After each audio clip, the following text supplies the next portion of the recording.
మనం ఏం చేయబోతా ఉన్నాము అని నవరత్నాల్లో మనం చెప్పాం. ఆ నవరత్నాల్లో గురించి నేను వెళ్ళక ముందు అక్కడే కనిపిస్తా ఉన్న సిపిఎస్ బోర్డు పెట్టుకున్న గవర్నమెంట్ ఉద్యోగస్తులకు చెప్తా ఉన్నా, వచ్చిన ఒక వారంలో జగన్ అనే నేను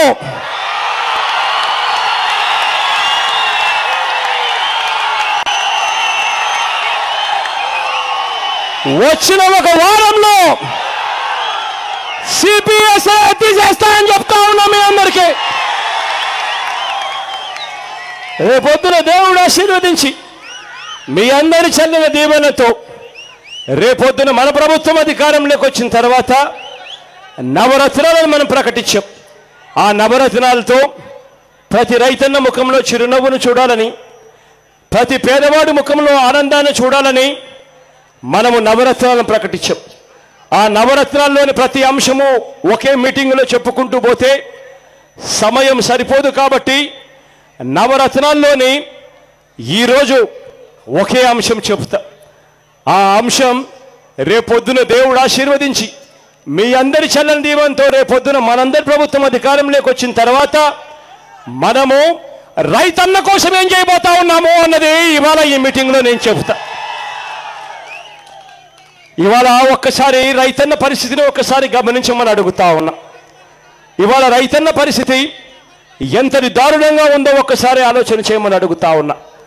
రుణాల మాఫీ చేస్తానని చెప్పిన చంద్రబాబు నాయుడు గారు చెయ్యక 87,612 కోట్ల రూపాయలు చంద్రబాబు నాయుడు గారు ముఖ్యమంత్రిగా ఉన్నప్పుడు వ్యవసాయ రుణాలుంటే ఇవాళ ఆ రుణాలు తడిసి మోపుడై చంద్రబాబు నాయుడు గారు చేసిన రుణమాఫీ మోసం రైతన్నలకు చివరికి వడ్డీలకు కూడా సరిపోని విధంగా చేసిన పరిస్థితి వల్ల రైతుల రుణాలు ఇవాళ అక్షరాల 1,26,000 కోట్ల రూపాయలకు ఎగబాకిన పరిస్థితి ఇవాళ చూస్తా ఉన్నాం. ఇవాళ ఇదే రైతన్నల పరిస్థితి ఎలా ఉందో ఒక్కసారి ఆలోచన చేయమని అడుగుతా ఉన్నా. ఇవాళ రైతన్నలకు ఇంతకుముందు చంద్రబాబు నాయుడు గారు ముఖ్యమంత్రి కాకముందు రైతన్నలకు వడ్డీ లేకుండా రుణాలు ఇచ్చే పరిస్థితి. కారణం ఏంటంటే గత ప్రభుత్వాలన్నీ కూడా రైతన్నలకు కట్టవలసిన రైతన్నలకు రైతన్నలకు వడ్డీ లేకుండా బ్యాంకులు డబ్బులు ఇవ్వాలని గత ప్రభుత్వాలన్నీ కూడా రైతన్నలకు బ్యాంకులు వసూలు చేసే వడ్డీలు గత ప్రభుత్వాలన్నీ కూడా వడ్డీ డబ్బులు నేరుగా బ్యాంకులకు కట్టేటి. దానివల్ల ప్రతి రైతన్నలకు వడ్డీ లేకుండా రుణాలు వచ్చే పరిస్థితి ఉండేది. అక్క చెల్లెమ్మలకు కూడా పొదుపు సంఘాల అక్క చెల్లెమ్మలకు కూడా వడ్డీ లేకుండా వచ్చే పరిస్థితి ఉండేది. కానీ ఈ పెద్ద మనిషి చంద్రబాబు నాయుడు గారు ముఖ్యమంత్రి అయ్యారు. ముఖ్యమంత్రి అయిన తర్వాత రైతులను పూర్తిగా అడ్డగోలుగా మోసం చేస్తున్న పరిస్థితి ఇవాళ చూస్తూ ఉన్నాం. ఇవాళ రైతన్నలకు అప్పులు చూస్తే తడిసి మోపుడయ్యాయి. వడ్డీ లేకుండా ఇచ్చే రుణాలు ఇవాళ పూర్తిగా రైతులకు కనుమరుగైపోయిన పరిస్థితి ఇవాళ కనిపిస్తూ ఉన్నాయి. ఇవాళ ఇటువంటి అన్యాయమైన పరిస్థితిలో రైతన్నలుంటే గిట్టుబాటు ధరలు లేవు. రైతన్న కష్టపడి ఏదైనా పండిస్తే అమ్ముకోలేని పరిస్థితిలో రైతన్న ఉన్నాడు. చివరికి రైతన్న పరిస్థితి ఎలా అయిపోయిందనంటే గిట్టుబాటు ధరలు రావాల్సిన బాధ్యత, కల్పించాల్సిన బాధ్యత ముఖ్యమంత్రిది. ఇదే పెద్ద మనిషి ముఖ్యమంత్రి తానే దళారీలను కట్టడి చేయాల్సిన బాధ్యతలో ఉన్న పెద్ద మనిషి తానే దళారీ అయిపోయాడు. తన సొంత కంపెనీ హెరిటేజ్ అని చెప్పి ఒక కంపెనీ ఉంది. ఆ హెరిటేజ్ కంపెనీ అన్నది ఎక్కడ పడితే అక్కడ షాపులు కనిపిస్తాయి. ఆ హెరిటేజ్ షాపుల్లో మనకు కనిపించేది ఏమిటో తెలుసా?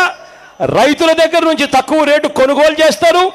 ఆ కొనుగోలు చేసిందే ప్యాకెట్లలో ప్యాక్ చేసి అదే వస్తువు రైతుల దగ్గర నుంచి కొనుగోలు చేసిన దానికన్నా 3 రెట్లు 4 రెట్ల రూపాయలు ఎక్కువ రేటుకి హెరిటేజ్ షాపుల్లో అమ్ముతారు.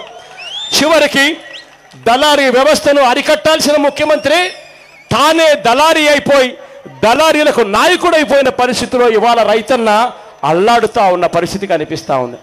ఇవాళ ఇటువంటి పరిస్థితిని పూర్తిగా మార్చబోతా ఉన్నాము అని చెప్పి మీ అందరికీ కూడా హామీ ఇస్తా ఉన్నా.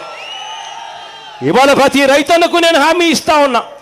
రైతన్న నిజంగా బ్రతకాలి అనంటే, రైతన్నకి ఏదైనా ఆదాయం రావాలి అనంటే అది ఎలా జరుగుతుంది అని ఒక్కసారి ఆలోచన చేయమని అడుగుతా ఉన్నా. రైతన్నకు ఆదాయం రావాలి అనంటే, అది జరగాలనంటే కొన్ని కార్యక్రమాలు చేయాలి. అది జరగాలంటే మొట్టమొదటిగా రైతన్నకు పెట్టుబడి ఖర్చు తగ్గాలి. ఎప్పుడైతే రైతన్నలకు పెట్టుబడి ఖర్చు తగ్గుతుందో అప్పుడు రైతన్నకు మిగిలే ఆదాయం పెరుగుతుంది. ఆ పెట్టుబడి ఖర్చు తగ్గించేందుకు రైతన్నల కోసం రేపొద్దున మనం అధికారంలోకి వచ్చిన తర్వాత దేవుడు దయ వల్ల మనం చేసే పని ఏమిటో తెలుసా? మనం చేసే పని రేపొద్దున పెట్టుబడి ఖర్చు తగ్గించేందుకు మొట్టమొదటిగా రైతన్న కోసం మనం చేసేది వ్యవసాయానికి పగటిపూటే 9 గంటల పాటు ఉచితంగా కరెంట్ ఇచ్చే కార్యక్రమం మొట్టమొదటిగా మనం చేయబోయే కార్యక్రమం. దీనివల్ల రైతన్నలకు పెట్టుబడి ఖర్చు తగ్గుతుంది.